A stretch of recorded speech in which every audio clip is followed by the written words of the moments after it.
Vlera e depozitave të qytetarëve në bankat komerciale të Kosovës ka shënuar një rritje të ndjeshme prej afro 3 miliardë euro nga janari i vitit 2020 deri në janarin e vitit 2025.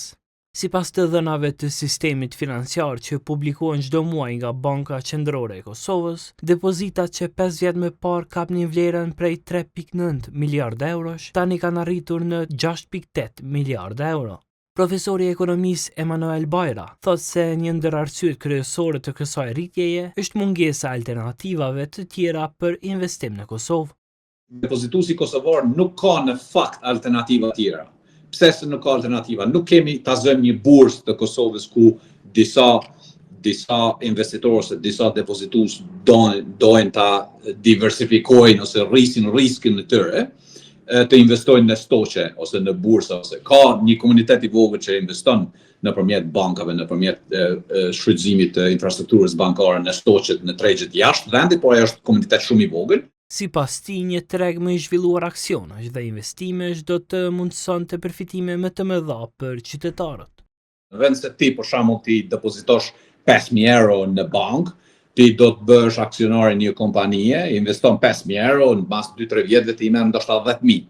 Dhe profesori tjetër i ekonomisë Seadu Ikani thekson se rritja e depozitave është rezultati i mungesës së alternativave investuese, por shton se një faktor tjetër është edhe pasiguria ekonomike. Në parim, rritja e depozitave në bankat komerciale tregon për një besim të qytetarëve kundrejt institucioneve dhe për një stabilitet të sektorit bankar. Megjithatë, në rastin tonë duke të analizuar edhe faktorët që eventualisht janë duke nxitur këtë rritje depozitave, konsideroj që në këtë pikë ekziston një lloj pasigurie tek qytetarët, një lloj mungese alternativave të ndryshme për të realizuar investime. Nga 6.8 miliardë euro depozita, ekonomitë familjare mbajnë pjesën më të madhe me 4.5 miliardë euro, të ndjekura nga korporatat jo financiare me 1.4 miliardë dhe korporatat financiare me 400 milionë euro. Por sipas profesorit Ikani, një pjesë e madhe e këtyre depozitave vjen nga remitencat. Këto që janë nga ekonomitë familjare, kryesisht janë edhe si rrjedhoja e remitencave, të dërgesave pra nga bashkëqytetarët të cilët janë duke jetuar në vendet evropiane dhe në vendet jashtë vendit, dhe natyrisht kjo nuk tregon stabilitet.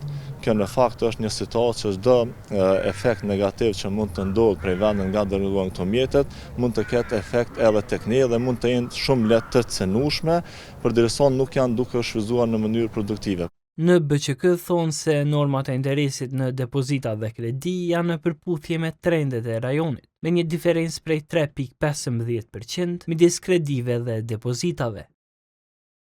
Norma e ulët e kredive jo performuese ka mundësuar rritjen e kreditimit në norma dyfishore, duke mbështetur ekonominë, sikur ekonomitë familjare, ashtu edhe biznesit. BQK në vazhdimsi përmes instrumenteve rregullatore promovon konkurrencën, financimin me kushte të favorshme, si dhe nxit gjithë përfshirjen financiare me kosto të përballueshme.